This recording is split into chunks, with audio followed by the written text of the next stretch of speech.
इस वीडियो के अंदर मैं आपको form number IPF5 online file करना सिखाने वाला हूँ। फॉर्म नंबर IPF5 का पर्पस IPF अथॉरिटी से शेयर्स एंड डिविडेंड अमाउंट की रिकवरी फाइल करने के लिए किया जाता है। फॉर्म नंबर IPF5 फाइल करने के लिए आपको सबसे पहले मिनिस्ट्री ऑफ कॉर्पोरेट अफेयर्स की वेबसाइट mca.government.in पर लॉगिन करना होता है with your login credentials by entering your login ID and password.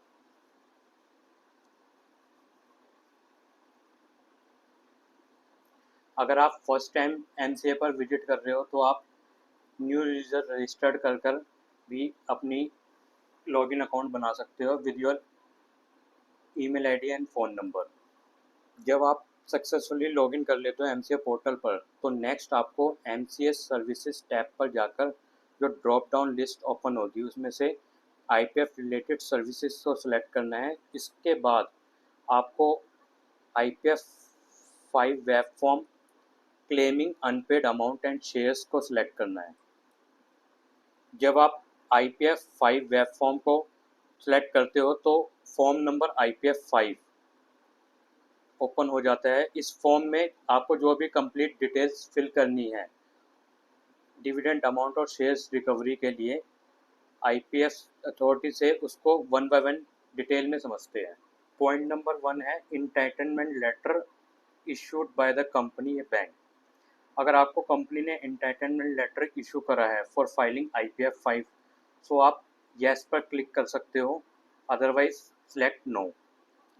Entitlement letter किस IPF केस में मैंडेटरी होता है इसको समझने के लिए आप इस वीडियो की डिस्क्रिप्शन में जाकर मेरी रिलेटेड वीडियो चेक कर सकते हो। Now because I have entitlement letter so I am selecting yes.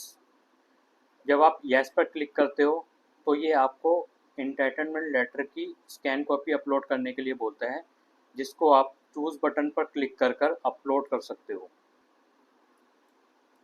ये आपसे पाथ मांगेगा, आप जहाँ भी आपने ये डॉक्यूमेंट रेडी करके रख सकते हैं वहाँ से आप इसको अपलोड कर सकते हो। तो मैंने यहाँ पे इंटाइटलमेंट लेटर की स्कैन कॉपी सेलेक्ट कर ली और यहाँ पे मैं इसे अपलोड कर देता हूँ। Document uploaded successfully.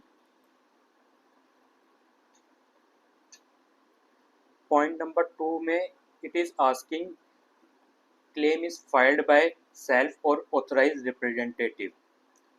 सो अगर आप सेल्फ अपना क्लेम फाइल कर रहे हो तो आप सेल्फ सेलेक्ट कर सकते हो, एंड इन केस अगर आप किसी पर्सन के बिहाफ पर उसका IPF फॉर्म फाइल कर रहे हो तो आप second option authorised representative select कर सकते हो।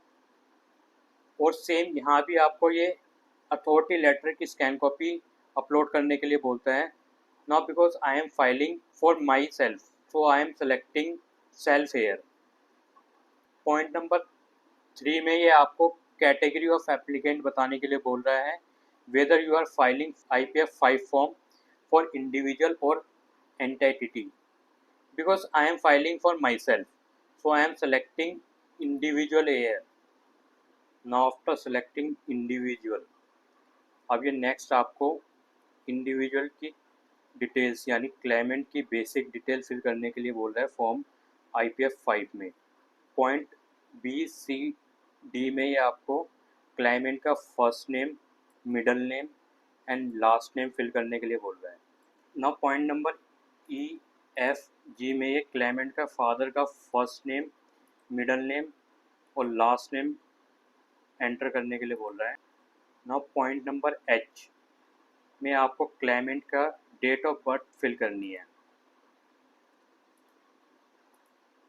अब नेक्स्ट ये आपसे क्लेमेंट के कॉन्टैक्ट डिटेल्स मांग रहा है और एक इम्पोर्टेंस अलर्ट भी बता रहा है कि आप अपने 10 डिजिट मोबाइल नंबर से पहले +91 लगाना ज़रूर ऐड करें अगर आपका मोबाइल नंबर इंडिया में रजिस्टर्ड है तो।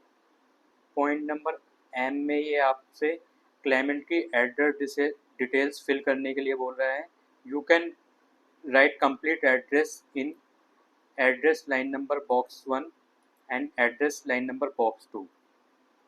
Then choose country from drop down menu. Next, write pin code, locality, city, district, state UT. Phone number is optional. At point number O, आपको रजिस्टर्ड मोबाइल नंबर एंटर करना है, जिसको ये verify करेगा OTP verification से। Mobile number enter करने से पहले आपको कंट्री कोड जानना जरूर मैंडेटरी है। लाइक इंडिया में रजिस्टर्ड मोबाइल नंबर के लिए आप +91 ऐड कर सकते हो 10 डिजिट मोबाइल नंबर से पहले। जब आप सेंड OTP बटन पर क्लिक करोगे तो OTP आपके मोबाइल नंबर पर आएगा, वो आपको पॉइंट नंबर P में एंटर करना है और वेरीफाई करना है। क्लिक वेरीफाई OTP बटन पर क्लिक कर मोबाइल नंबर पर मेरे पे जो OTP आया है उसको डालने के बाद ये स्क्रीन पर एक पॉपअप विंडो एंटर हो गई है जो बता रहा है mobile number enter in this form is OTP verified. मतलब मेरा मोबाइल नंबर OTP वेरीफाइड हो गया है। और ये मैसेज भी रहा है, please note that if you change the mobile number post OTP verification you need to perform the OTP verification for the new mobile number। तो मेरा ऑलरेडी ये हो चुका है तो मैं इस प्रोसेस को ओके कर देता हूँ। नेक्स्ट, अब मुझे अपना email ID verification OTP verification करना है, सिमिलर जैसे मैंने अपना मोबाइल नंबर OTP वेरीफाई करा है। तो पॉइंट नंबर Q के अंदर मैं अपना रजिस्टर्ड ईमेल आईडी एंटर कर देता हूँ जिस पर मेरे पे OTP रिसीव होगा। अब अपना रजिस्टर्ड ईमेल आईडी एंटर करने के बाद मैं सेंड OTP पर क्लिक कर देता हूँ। अब ये OTP मेरे रजिस्टर्ड ईमेल आईडी पे आया होगा तो मैं अपनी ईमेल आईडी पर जाके एक बार चेक कर लेता हूँ कि क्या कोई मेरा OTP आया हुआ है। तो यहाँ पे मैं देख सकता हूँ कि MCA पोर्टल से मेरे पे OTP आया हुआ है 5719। सो ये 5719 में R पॉइंट में एंटर कर लेता हूँ और वेरीफाई OTP पर क्लिक कर देता हूँ। अब ये मेरे पे मैसेज आ गया है कि email ID enter in the form is OTP verified. मेरा ईमेल आईडी भी OTP वेरीफाइड हो गया है। और ये साथ में मैसेज दे रहा है कि please note if you change the email ID post OTP verification you need to perform the OTP verification for the new email ID. तो मैं ओके कर देता हूँ। अब नेक्स्ट ये मेरे से मांग रहा है पॉइंट नंबर एस में Aadhaar is mandatory in case of resident individual. क्योंकि हम अपनी एप्लीकेशन इंडिविजुअल कैटेगरी में डाल रहे थे तो यहाँ पे ये आधार मैंडेटरी बता रहा है, तो मेरे को एस पॉइंट में अपना आधार नंबर एंटर करना है। तो मैं एस पॉइंट में अपना आधार नंबर एंटर कर देता हूँ 4930। अब आधार नंबर एंटर करने के बाद ये एस के आई में मेरे को आधार की स्कैन कॉपी अपलोड करने के लिए बोल रहा है। तो मैं चूज़ बटन पर क्लिक कर आधार कॉपी जो मैंने अपने रेडी कर रखी है स्कैन उसको सिलेक्ट कर लेता हूँ और ओके कर देता हूँ। अब ये देता है कि डॉक्यूमेंट अपलोडेड सक्सेसफुली, मतलब मेरा आधार सक्सेसफुली अपलोडेड हो गया है। नेक्स्ट कैटेगरी आती है टी पॉइंट में passport OCI and PIO card number in case of foreign and NRI। मेरे केस में ये एप्लीकेबल नहीं है क्योंकि मैं रेजिडेंट इंडिविजुअल हूँ, इंडियन रेजिडेंट हूँ और मेरे केस में ये फॉरेन नेशनल्स वाला एप्लीकेबल नहीं हो रहा, तो मैं इस पॉइंट को स्किप कर देता हूँ। अगर आपका भी केस में ये एप्लीकेबल नहीं है तो आप इस पॉइंट को स्किप कर सकते हो। नेक्स्ट यू पॉइंट में ये आपको एप्लीकेंट का पैन नंबर डालने के लिए बोल रहा है, तो मैं यहाँ पे अपना पैन नंबर डाल देता हूँ और वेरीफाई पैन पे क्लिक करता हूँ तो ये मैसेज दे देता है कि pan verified successfully. Next fourth point में ये कंपनी डिटेल्स या बैंक डिटेल्स एंटर करने के लिए बोल रहा है। ए पॉइंट में ये बोल रहा है corporate identity number CIN number of company या बैंक कॉर्पोरेट आइडेंटिटी नंबर भी सिन। मेरे केस में मेरे जो शेयर्स IPF में ट्रांसफ़र हुए हैं तो मुझे कंपनी का सिन एंटर करना है, उस कंपनी का सिन जिस कंपनी के शेयर मेरे IPF में गए हैं। तो मैं यहाँ पे कंपनी सिन एंटर करता हूँ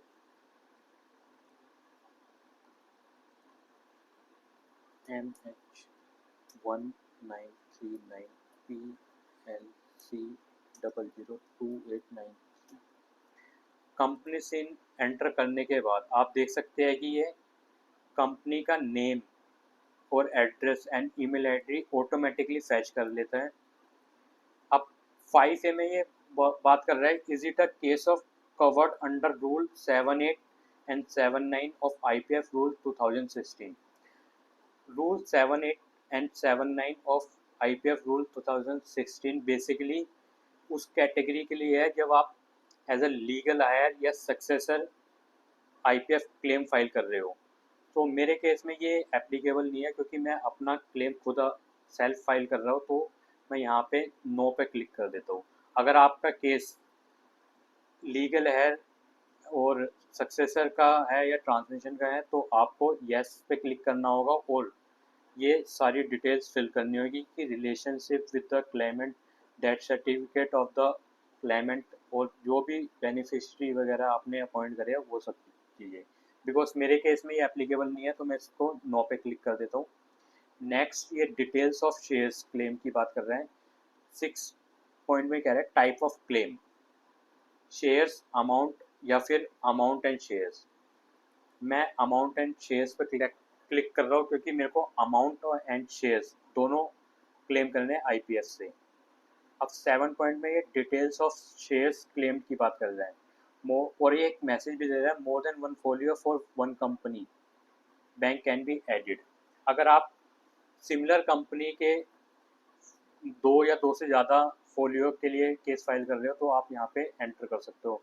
मेरे केस में सिंगल फोलियो है जो कि IPF में ट्रांसफ़र हुआ है, तो मैं यहाँ पे 1 टाइप कर देता हूँ। अब नेक्स्ट मेरे को सिलेक्ट करना है कि टाइप ऑफ होल्डिंग क्या है मेरी, फिजिकल और डीमेट। मेरी फिजिकल होल्डिंग है कि जो कि IPF में ट्रांसफ़र कर दी गई थी। अब नेक्स्ट ये मेरे से फोलियो नंबर एंटर करने के लिए बोल रहा है या फिर कंप्लीट डीमेट अकाउंट नंबर। मेरा केस फोलियो नंबर का है तो मैं अब यहाँ पे फोलियो नंबर एंटर कर देता हूँ। अब ये नेक्स्ट पूछा है टाइप ऑफ शेयर, इक्विटी और प्रेफरेंशियल। तो ये मेरा इक्विटी का शेयर्स, इक्विटी का केस है तो मैंने यहाँ पे इक्विटी डाल दिया। अब number of shares, number of shares जो मेरे IPF में इस फोलियो के अंदर गए हैं वो है 500, तो मैं 500 यहाँ पे मेंशन कर देता हूँ।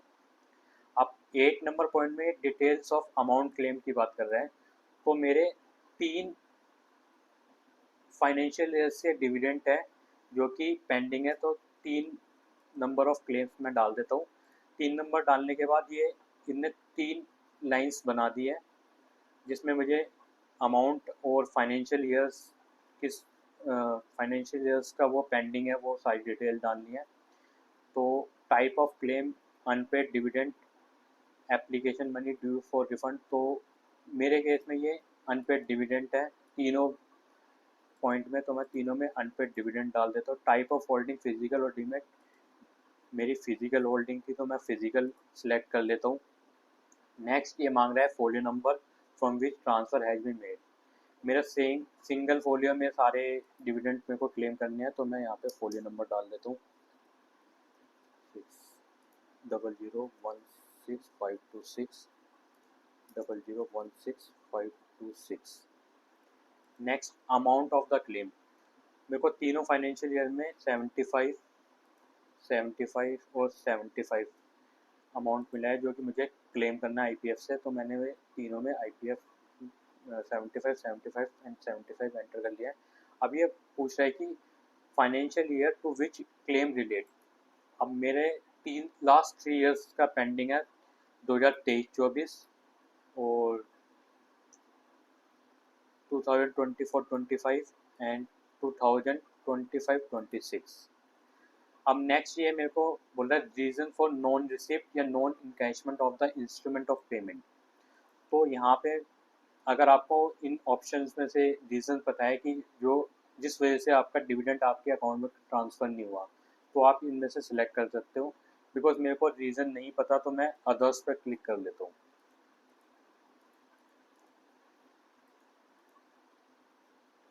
अब नेक्स्ट ये आपसे आपके डीमेट अकाउंट की डिटेल मांग रहा है। फर्स्ट 9 पॉइंट में मांग रहा है नेम ऑफ डिपॉजिटरी। अगर आपका डीमेट अकाउंट NSDL के संग है तो आप NSDL चूज़ करो। अगर इनकेस अगर आपका डीमेट अकाउंट CDSL के संग है तो आप डिपॉजिटरी में CDSL करो।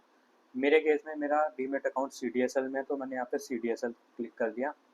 अब 9A के पॉइंट में मांग रहा है demat account number in which shares to be credited by the company.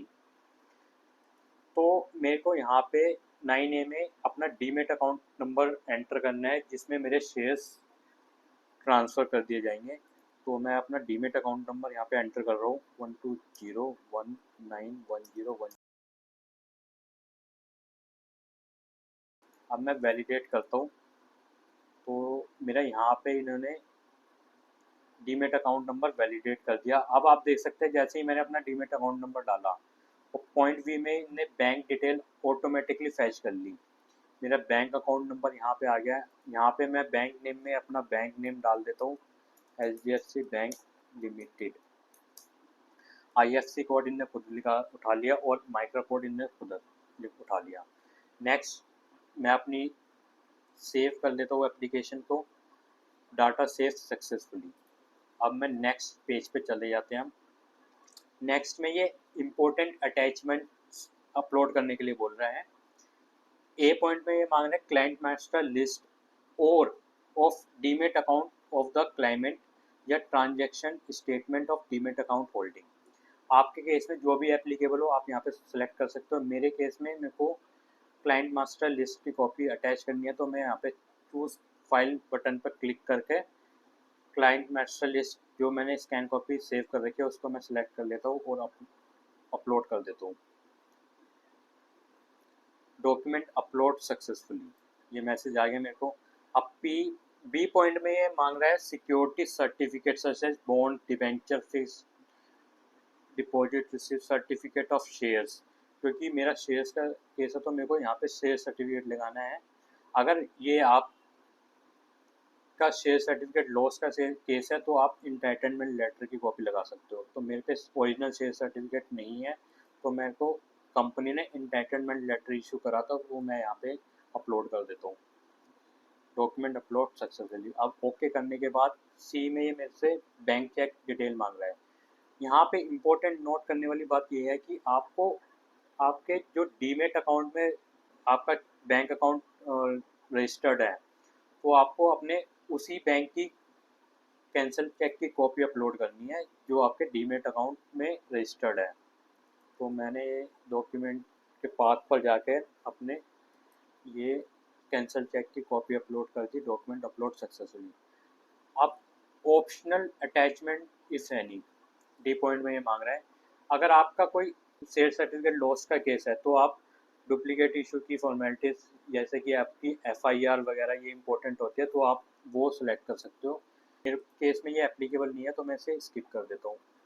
अब ये नेक्स्ट आपसे डिक्लेरेशन मांग रहा है कि आपने जो भी यहाँ पे अपने प्रिंट आउट्स और डॉक्यूमेंट लगाया वो ट्रू है, तो मैं इसे अंडरस्टैंड करके सेव कर देता हूँ एप्लीकेशंस को। Data save successful. अब मैं नेक्स्ट पे चले जाता हूँ। अब मेरे को ये IPF 5 फॉर्म रिव्यू करने के लिए बोल रहा है कि आपने जो भी अपनी डिटेल मेंशन करी है एक बार आप उसको रिव्यू कर लो। मैं एक बार थोरेली इसको रिव्यू कर लेता हूँ कि मैंने सारी डिटेल यहाँ पे मेंशन कर रखी है और ये सारी डिटेल मेरी ओके आ रही है। तो मैं यहाँ पे नेक्स्ट जाके यहाँ पे मैं अपने शेयर्स की डिटेल भी चेक कर लेता हूँ। पोर्टफोलियो नंबर 500 शेयर्स और यहाँ पे अनपेड डिविडेंड जो मैंने क्लेम कर रहा हूँ वो भी चेक कर लिया मैंने। नेक्स्ट मैं यहाँ पे जाके सेव एंड सबमिट कर देता हूँ। अब जब मैं सबमिट कर देता हूँ अपनी एप्लीकेशंस,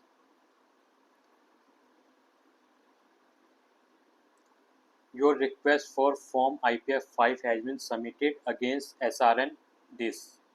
ये SRN नंबर आपको अपने रिपोर्ट में मेंशन करना है फ्यूचर ट्रैकिंग के लिए कि कंपनी इस पर क्या एक्शन ले रही है, अपनी वेरिफिकेशन रिपोर्ट जो भी इसमें फाइल करनी है। SRN नंबर मिलने के बाद मोस्ट इम्पोर्टेंट जो अब आपको फॉर्मेलिटीज़ करनी होती है वो आप एक बार स्क्रीन पे चेक करते हैं। आप माय एप्लीकेशंस में जाइए और यहाँ पे पेंडिंग फॉर एक्शंस जो आपने ये फाइल करा है अपना IPF फॉर्म 5 फॉर्म, यहाँ पे आपको आ रहा है status pending for submission of postal receipt.